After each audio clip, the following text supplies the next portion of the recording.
शेखर ई study में आप सभी का स्वागत है। प्रिय विद्यार्थियों, हमारे इस ऑनलाइन इंस्टीट्यूट के माध्यम से आप सभी को गणित और हिंदी विषय का आधारभूत तरीके से अध्यापन कराया जाता है, जिसमें कहीं अगर थोड़ी बहुत त्रुटि हो जाती है तो उसके लिए हम क्षमा प्रार्थी हैं और इस संबंध में आपके सुझाव आमंत्रित हैं। धन्यवाद।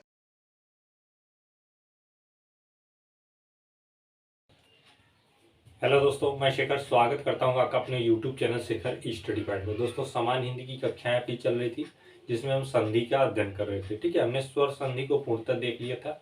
व्यंजन संधि की शुरुआत हो चुकी है। अगर आपने नहीं देखा है तो इसके पीछे के पार्ट को अवश्य देख लीजिएगा। प्लेलिस्ट बना दी गई है, आप चैनल के प्लेलिस्ट में जाएंगे, वहाँ सारे टॉपिक आपको क्रम वाइज से मिल जाएंगे। ठीक है, तो व्यंजन संधि से संबंधित हमने 2 नियमों की भी चर्चाएं कर दी थी इसके जस्ट पहले वाले पार्ट में। अगर आप नहीं देखे तो उन नियमों को अवश्य देख लीजिएगा। ठीक है, देखिए उनसे रिलेटेड मैं कुछ उदाहरण आपको बताता हूँ ताकि आपका रिकॉल हो जाए। कल जो मैं आपको पहला नियम बताया था, मैंने बताया था, जैसे मैं एक उदाहरण लिखता हूँ, उन्मूलन। ठीक है, उन्मूलन। अब देखिएगा, अब इसमें कौन सा रूल फॉलो कर रहा है। देखिए, अर्ध न आया है। न क्या होता है? पंचमाक्षर होता है। च छ ज झ अंग ट ठ ड ढ अड़ त थ द ध न। ये क्या है? ये वर्ग का पंचम अक्षर है।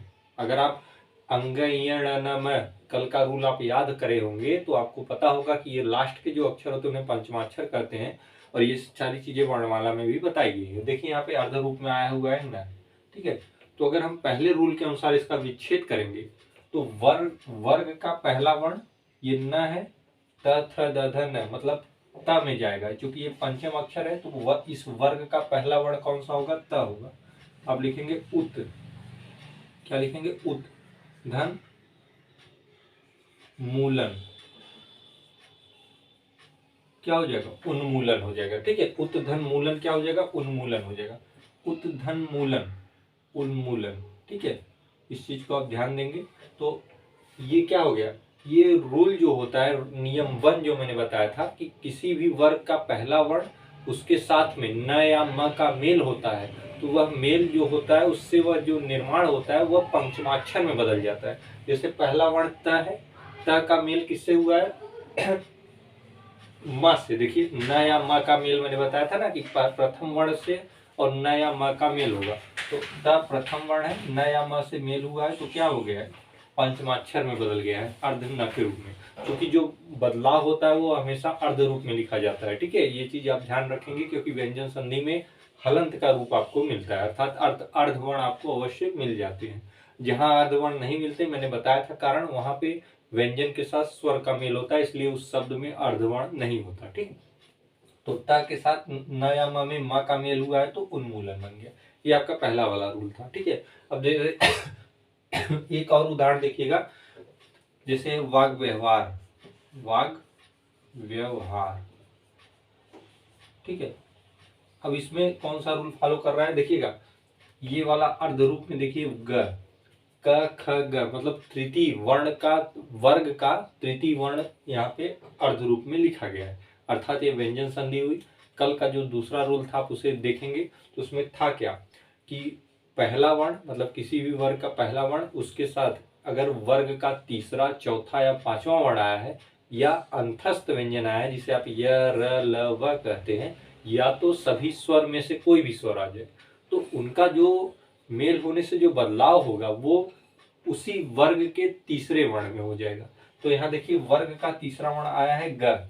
ठीक है, जैसे यहाँ पे पंचम आया था, यहाँ पे देखिए तीसरा आया है ग। देखिए, इसे नहीं देखेंगे, आपको रूल फॉलो करने हैं। ठीक है, ऐसा नहीं कि ये अर्ध है इसी को देखने लगे, ये व। ठीक है, ये तो मेल हो रहा है, जब आप विच्छेद करेंगे तो मेल हो जाएगा। अब देखिए, ग क्या है? अर्ध रूप में है। वर्ग, किसी भी वर्ग का तीसरा वर्ण है। देखिए, क वर्ग का तीसरा वर्ण है, क ख ग। ग यहाँ अर्ध रूप में है। अब देखिएगा, रूल वो लगाएंगे, इसका प्रथम अक्षर क्या होगा? क होगा। वाक, क को हलंत के रूप में लिख देंगे। ठीक है, उसके साथ किसका मेल हुआ है? व का मेल हुआ है। देखिए, वाग व्यवहार। व्यवहार, वह क्या है? अंतस्थ व्यंजन है। यह वह क्या है? अंतस्थ व्यंजन है। आपका रूल है कि वर्ग का पहला वर्ण, उसके साथ या तो तीसरा, चौथा, पांचवा वर्ण आए या अंतस्थ व्यंजन आए। तो यहाँ क्या है? अंतस्थ व्यंजन आया है। ठीक है, इसके साथ मेल हो रहा है वाक धन व्यवहार। तो अब ये क्या हो गया? क और व ये किस में बदल गए, पंचमाक्षर वर्ग के तृतीय वर्ण में बदल गए और वह वर्ण अर्ध रूप में लिखा गया है। तो वाक धन व्यवहार वाग व्यवहार हो जाएगा। ठीक है, तो ये दोनों रूल थे जिन्हें मैंने आपको कल बताया था। अब आइए अपना अगला नियम देखते हैं, नियम तृतीय। देखिएगा नियम 3 आपका क्या कहता है, यदि म हलंत के रूप में के साथ स्पर्श व्यंजन आ जाए। स्पर्श व्यंजन मैंने आपको वर्णमाला में बता रखा है, अगर आपने नहीं देखा है या नहीं जानते हैं तो वर्णमाला को अवश्य पढ़ लीजिएगा। देखिए वर्णमाला का रोल पूरी आपको ग्रामर में मिलेगा, मतलब व्याकरण में आपको यह वर्णमाला बहुत महत्वपूर्ण होगा। ठीक है, स्पर्श व्यंजन क्या होते हैं, जो पांचों वर्ग मैंने बताए थे क च ट त प, उन पांचों वर्ग में जो प्रत्येक वर्ग में 5-5 वर्ण है, मतलब ऑल टोटल 25 वो क्या है, स्पर्श व्यंजन होते हैं। ठीक है, मतलब प्रत्येक वर्ग के सभी वर्णों को बात की जा रही है। तो म के साथ स्पर्श व्यंजन आ जाए, उसके जब भी म और स्पर्श व्यंजन का मेल होगा तो वह पंचमाक्षर में बदल जाएगा। ध्यान दीजिएगा, यह पंचमाक्षर जो होगा वह स्पर्श व्यंजन के ही पंचम अक्षर में बदलेगा। मतलब इससे तात्पर्य यह होगा कि जो स्पर्श व्यंजन होगा उसी का पंचम अक्षर, मैंने यहाँ पे लिख दिया है, आने वाला पंचमाक्षर स्पर्श व्यंजन के अनुसार बदले। उदाहरण के तौर पे अगर यहाँ पे क आया है तो क ख ग घ अंग है, मतलब पंचमाक्षर अक्षर कौन होगा, अंग हो जाएगा। ठीक है, च है तो इ हो जाएगा, ट है अड़ हो जाएगा। ठीक है, इस तरीके से परिवर्तित होगा। आप उदाहरण को देखेंगे और बेहतर आपको समझ में आ जाएगा। ये आपका रूल है। ठीक है, देखिए कहीं कहीं आपको अनुस्वार भी मिल जाएगा कि जब आप शब्दों को जब विच्छेद करके देखेंगे तो वो अनुसार के रूप में भी आपको मिलेंगे। तो म के साथ अगर स्पर्श व्यंजन आता है तो पंचमाक्षर में बदलता है, या आप उसे अनुस्वार के रूप में भी लिख सकते हैं। ठीक है, तो देखिए संजय, आपको सामने मैंने 2 उदाहरण अभी रखे हैं, आप इन्हें देखिए। संजय, देखिए ज आया है, ज क्या है, स्पर्शी व्यंजन है, च वर्ग का है, च छ ज ज इ। ठीक है, तो ज आया है, ज स्पर्शी व्यंजन है, किसके पहले आएगा, म के पहले म के बाद आना चाहिए, म के साथ स्पर्श व्यंजन का मेल होना चाहिए। तो ज आया है तो जाहिर सी बात है यहाँ पहले म में आपका विच्छेद होगा। ठीक है, तो अब जब इसे म में विच्छेद करेंगे तो होगा सम, क्या सम। म आपने क्यों लगाया, क्योंकि स्पर्श व्यंजन की बात किया है इस रूल के अनुसार, इसके पहले म आ गया, सम धन जय, क्या हो जाएगा, संजय हो जाएगा। अब देखिएगा मैंने कहा था पंचमाक्षर लिखा जाएगा, तो देखिए इसे इस तरीके से आप लिख सकते हैं, ज ज का पंचम अक्षर कौन सा है, च छ ज ज इ होता है, आप इसे इस तरीके से लिख सकते हैं, संजय। ठीक है, ये अर्ध रूप में संजय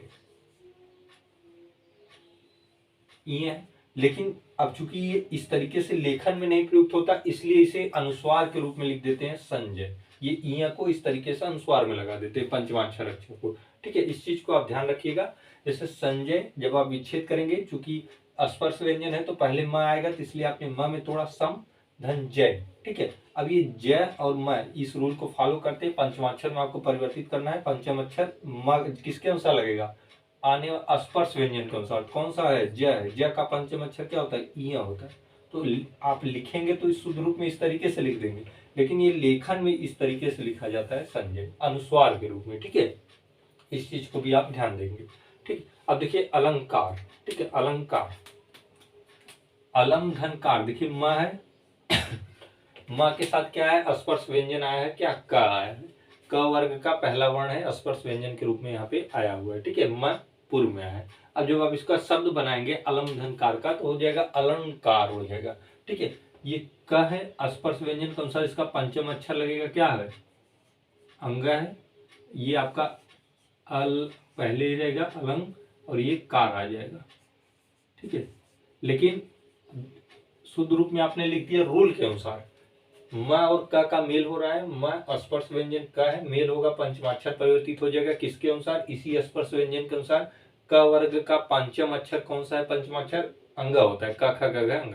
ठीक है, तो इसको आप इस तरीके से लिख दिए अलम धन का, लेकिन ये लिखा कैसे जाता है, शुद्ध रूप में आप इसे इस तरीके से लिख सकते हैं, या आपको अक्सर देखेंगे अनुस्वार के रूप में लिखा रहेगा अलंकार। ठीक है, ये अनुस्वार के रूप में हो गया अलंकार, ऐसे यहाँ पे आपको लिखा मिलता है, लेकिन शुद्ध रूप में ये आप इसे इस तरीके से लिख सकते हैं, या तो आपको कहीं कहीं इस तरीके से मिल सकता है अलंकार। ठीक है, ये आपके रूल के अनुसार हो गया, ये आपके क्या हो गया, रूल के अनुसार हो गया। और अलंकार आपको अनुस्वार के रूप में भी इस तरीके से मिल जाता है। ठीक है, तो अगर म के साथ स्पर्श व्यंजन आता है तो उसे आप पंचमाक्षर में परिवर्तित करेंगे। अगर आपको विकल्प में नहीं है तो आप उसे अनुसार के अनुसार बदल के लिख देंगे। ठीक है, जैसे हमने यहाँ पे संजय को संजय लिख दिया। ठीक है, अलंकार को इस तरीके, इस अलंकार को इस तरीके, हालांकि शुद्ध रूप यही होता है अलंकार। ठीक है, आइए कुछ और उदाहरणों को देख लेते हैं। देखिएगा, कुछ और उदाहरण मैंने आपके सामने दिए हैं इसी रूल का। संधि जो कि आप पढ़ भी रहे हैं, इसका विच्छेद भी आज आप जान जाएंगे, किस रूल के अनुसार हुआ उसे भी आप जान जाएंगे। ठीक है, संकर, ठीक है, समधनकर और किंचित, तीन उदाहरण है, इन्हें आप देखिएगा। देखिए, संधि स्पर्श व्यंजन आया है ध, किस वर्ग का है, किस वर्ग का है, त थ द ध। ठीक है, त थ द ध अंग। ठीक है, तो त वर्ग का है। तो अब देखिए, चूंकि ध आया है तो जाहिर सी बात है अनुस्वार में लिखा गया है, क्योंकि त वर्ग में ही ध है और त वर्ग का पंचम अक्षर होता है न, त थ द ध न। ठीक है, तो उस अनुसार आप इसे तोड़ेंगे, इस रूल को फॉलो करेंगे। ठीक है, ध स्पर्श व्यंजन है तो आगे म आएगा। ठीक है, ये हो जाएगा सम। ठीक है, सम, अब ये धी। ठीक है, समधन धी। अब देखिए, म और स्पर्श व्यंजन ध, जब म और ध का मेल होगा तो ये पंचमाक्षर में बदलेगा, आप इसे लिखेंगे संधि। ठीक है, संधि।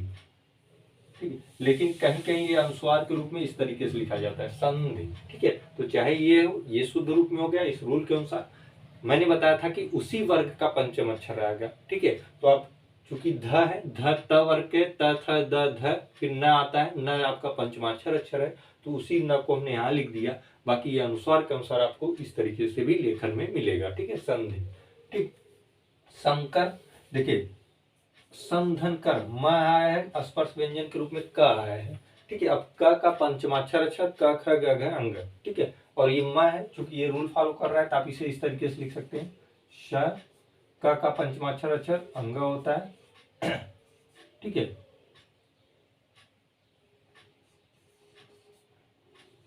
शंकर। ठीक है, शंकर, ये हो गया आपका शुद्ध रूप इस रूल के अनुसार, समधनकर शंकर। लेकिन ये अनुस्वार में लिखा हुआ आपको अक्सर मिलता है, इस तरीके से आप लिख देते हैं शंकर।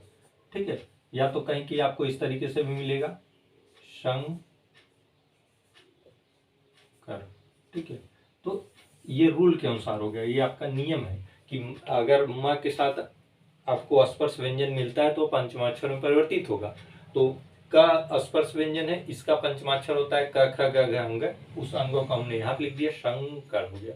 ठीक है, लेकिन आपको लेखन के रूप में ये इस तरीके से भी मिलता है, ये अनुस्वार के रूप में लिखा गया, इसी को हमने अनुस्वार में लिख दिया, इसी न को हमने अनुस्वार में लिख दिया। ठीक है, जैसे किंचित, अब यहाँ पे देखिए अनुस्वार में लिखा गया है, वर्ग कौन सा है, च वर्ग है, च छ ज झ ई है, तो आप इसे इस तरीके से विच्छेद करेंगे, किम धन चित।